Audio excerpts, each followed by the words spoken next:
11月27号，加拿大政府发布印太战略，其涉华部分大肆对中国攻击抹黑，渲染所谓中国威胁。对此，外交部发言人赵立坚28号回应，加拿大有关战略涉华内容充斥意识形态偏见，渲染炒作所谓中国威胁，对中国无端指责攻击。中方对此强烈不满，坚决反对，已向加方提出严正交涉。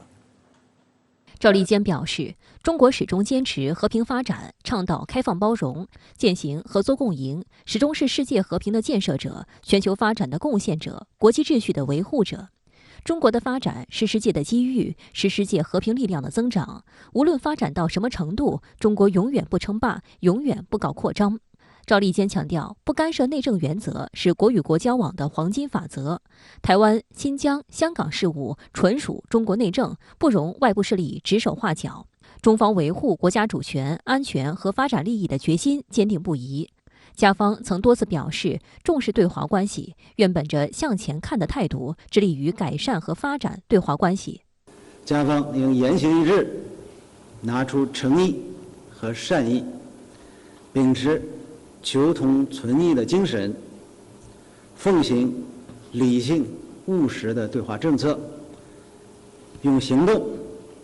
将承诺落到实处。加拿大27日发布该国版印太战略，并已在加外交部官网全文公布。这份长达26页的文件提出，拟在未来10年深化其在印太地区的参与，以捍卫其所谓价值观。其中包括未来5年内拟投入近23亿加元，加强在该区域的军事存在，强化与该地区中国之外的其他国家的军事、安全、贸易等领域的合作等。这份文件仅专章讨论区内2个国家，即中国与印度，但涉华表述充满攻击性，大肆炒作中国威胁论，更抹黑中国是所谓国际破坏性力量。文件公然宣称，在存在深刻分歧的领域，我们将挑战中国。文件补充，加拿大将审查和更新立法，以在国有企业和其他外国实体的投资威胁到国家安全，包括关键矿产供应链时，采取果断行动。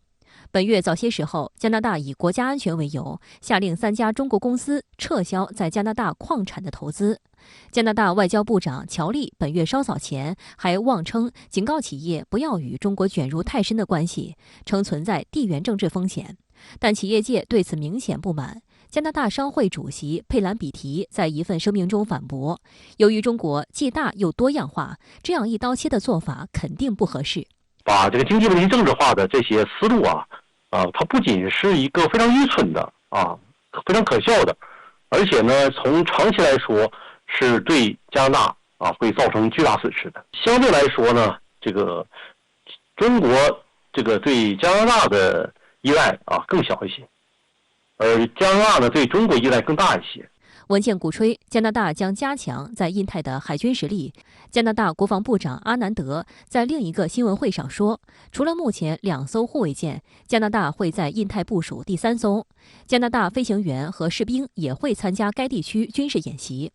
早在今年6月份，加拿大方面就大肆炒作所谓加军 CP-140极光反潜巡逻机被解放军空军派出的歼击机进行干扰，甚至无端指责我军行为不专业。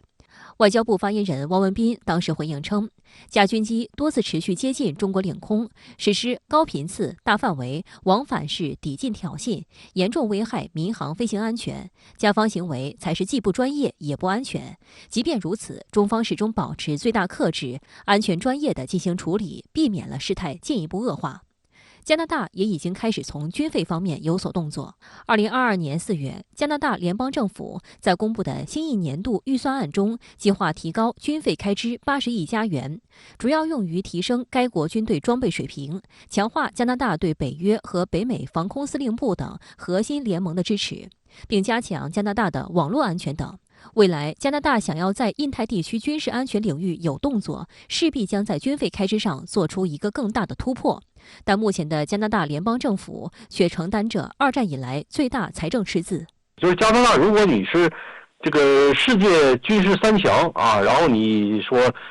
对亚太地区对这个中国然后施加压力、施加影响特别大，我们还可以正眼看一看。但是如果加拿大这么一个国家，那么你现在妄谈军事化，不仅是痴心妄想，而且呢，最终会遭到这个现实的残酷的回击。